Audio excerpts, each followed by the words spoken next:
ولاگ شیفت عصر. صبح پا شدیم، یخ میزنیم و صورتمون پف صورتمون بخوابه. قهوه میزنیم مغزمون بیدار شه.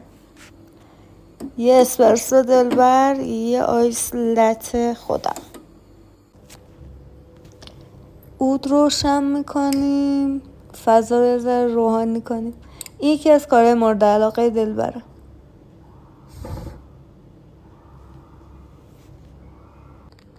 شوک‌گذاری همیشگیمون. صبحونه من و دلبر. وقتی شیفت عصر شب باشم صبحونه رو با هم میخوریم.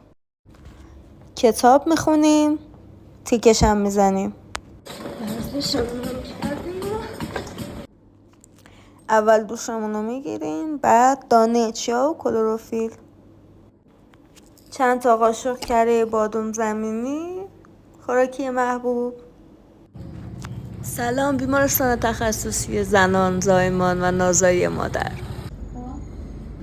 پروسه تحویل بیمار. مجدداً کلی پرونده. اکسیژن خونای مریضمون پایین بود. طبق دستور متخصص ریه بردیمشون برای سی تی اسکن فراخی. منتظر شدیم تا جوابش حاضر بشه. شیفت عصرمون هم تموم شد. مرسی که همراهمون بودین.